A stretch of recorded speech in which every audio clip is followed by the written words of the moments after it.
والقلم وما يسطرون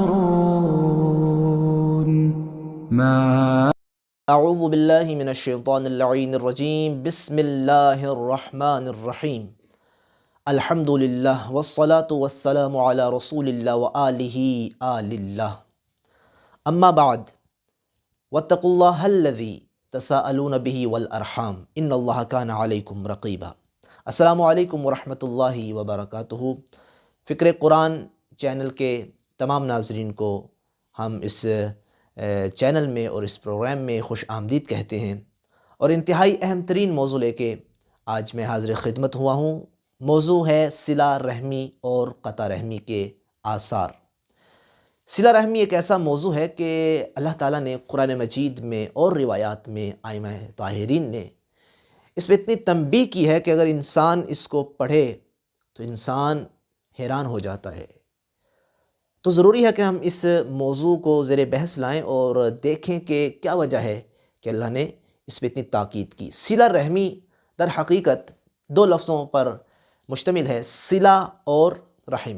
صلہ کہتے ہیں ملانے کو، وصل، وصلہ، صلہ، ملانا۔ رحم کہتے ہیں خاتون کے پیٹ کے اس حصے کو کہ جس میں اللہ تعالیٰ بچے کی پیدائش کا نظام رکھتا ہے۔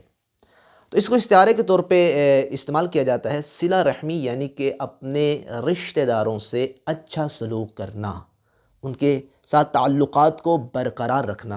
اور اسی کے اپوزٹ جو عنوان موضوع لفظ ہمارے سامنے آتا ہے وہ ہے قطع رحمی، یعنی رشتہ داروں سے تعلقات کو خراب کرنا، توڑ دینا، ان سے اچھا برتاؤ نہ کرنا۔ تو سب سے پہلے ہم آج اس پروگرام میں واضح کریں گے کہ اللہ تعالیٰ نے قرآن مجید میں کہاں کہاں اس کی اہمیت کو اجاگر کیا ہے۔ اللہ تعالیٰ نے سورہ نساء میں ارشاد فرمایا کہ اس اللہ سے ڈرو، واتقوا اللہ الذی تساءلون بہ والارحام، اس اللہ سے ڈرو کہ جس کے نام سے تم سوالات کرتے ہو ایک دوسرے سے، اور اللہ سے ڈرو رشتہ داروں کے بارے میں کہ ان سے اچھا سلوک کرو۔ اور پھر سورہ بقرہ کی آیت نمبر 83 میں ارشاد ہوا کہ لا تعبدون الا اللہ وبالوالدین احسانا وذی القربى والیتامی والمساکین وقولوا للناس حسنا۔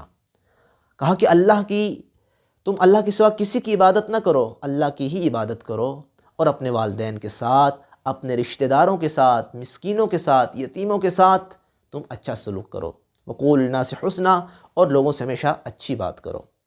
اب یہاں دیکھیں اللہ نے اپنی عبادت کے ساتھ جو ذکر کیا ہے وہ ذکر کیا ہے کہ تم والدین سے، رشتہ داروں سے تم اچھا سلوک کرو، صلہ رحمی کرو، قطع رحمی نہ کرو۔ اس کی وجہ کیا ہے؟ اس کی وجہ یہ ہے کہ اللہ تعالیٰ نے قرآن مجید میں بہت ساری آیات ہیں، کہا کہ اگر تم صلہ رحمی نہیں کرو گے تو تم خاسرین میں شمار ہو جاؤ گے، کہ جن کا پھر مقدر جہنم ہوتا ہے۔ اسی وجہ سے اللہ تعالیٰ نے سورہ بقرہ میں ارشاد فرمایا کہ الذین ینقضون عہد اللہ من بعد میثاقہ ویقطعون ما امر اللہ بہ ان یوصل ویفسدون فی الارض اولئک هم الخاسرون۔ کہ جو لوگ اللہ سے کیے جانے والے وعدے کو توڑ دیتے ہیں، پختہ وعدے کو توڑ دیتے ہیں، اور جس چیز کو، جن رشتوں کو اللہ نے جوڑنے کا حکم دیا ہے اس کو توڑ دیتے ہیں اور ارض خدا میں فساد برپا کرتے ہیں، فرمایا یہی لوگ نقصان اٹھانے والوں میں سے ہوں گے۔ تو خاسرین میں وہ ہوگا کہ جو قاطع رحم ہوگا، جو صلہ رحمی نہیں کرے گا۔ اور پھر اللہ تعالیٰ نے اسی طرح کی آیت سورہ رعد میں آیت نمبر 25 میں ارشاد فرمایا کہ والذین ینقضون عہد اللہ من بعد میثاقہ ویقطعون ما امر اللہ بہ ان یوصل، فرمایا آخر میں اولئک لہم اللعنہ ولہم سوء الدار۔ بالکل اس طرح آیت ہے کہ فرق وہاں واو نہیں ہے اور یہاں اس آیت میں واو ہے۔ تو اللہ فرمایا کہ جو لوگ اللہ سے پختہ عہد کرنے کے بعد اسے توڑ دیتے ہیں، جن رشتوں کو اللہ نے قائم رکھنے کا حکم دیا ہے اس کو بھی توڑ دیتے ہیں، فرمایا یہ وہ لوگ ہیں جن کا مقدر لعنت ہوگی، وَلَهُمْ سُوءُ الدَّارِ، اور آخرت میں برا گھر ان کا مقدر ہوگا۔ یہ ملعون بھی ہوں گے اور برا گھر یعنی جہنم، آگ کا گھر ان کا ہوگا۔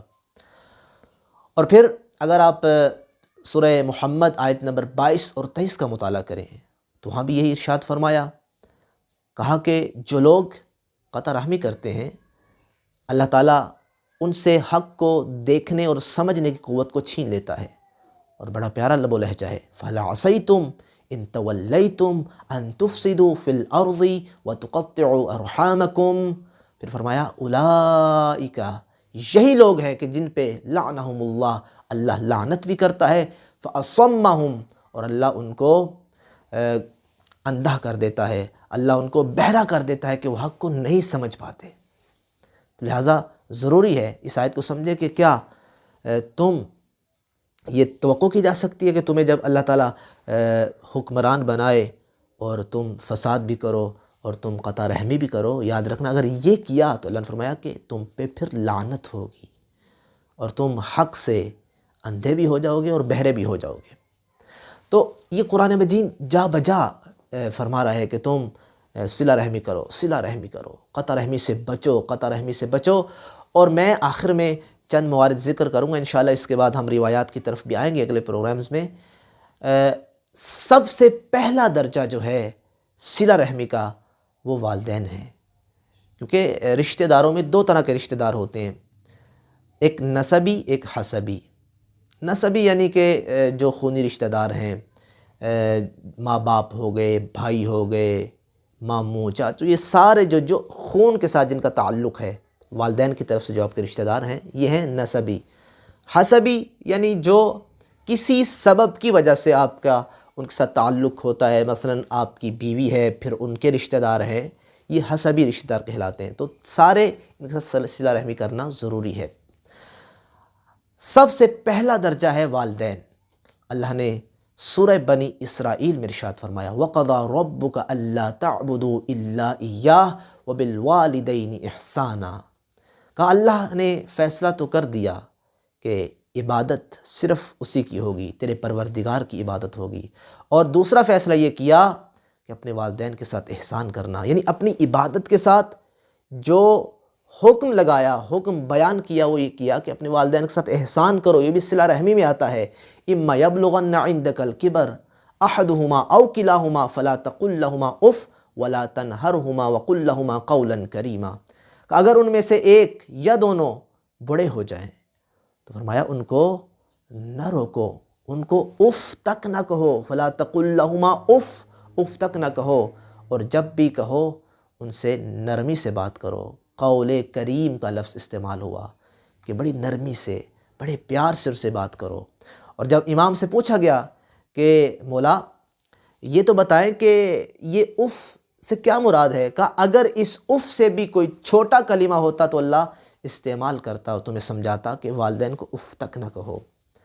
تو لہٰذا بہت ضروری یہ ٹاپک ہے کہ ہمیں مل کر سوچنا پڑے گا کہ ہمیں صلہ رحمی سے دور نہیں ہونا اور قطع رحمی کے قریب نہیں ہونا۔ انشاءاللہ آئندہ پروگرامز میں ہم بیان کریں گے کہ صلہ رحمی کے فائدے کیا ہیں اور قطع رحمی کے نقصانات کیا ہیں۔ اللہ تعالیٰ سے دعا کرتے ہیں کہ اللہ تعالیٰ ہمیں قرآن مجید کو سمجھنے، اس پہ عمل کرنے کی توفیق عنایت فرمائے۔ والسلام ورحمۃ اللہ وبرکاتہ۔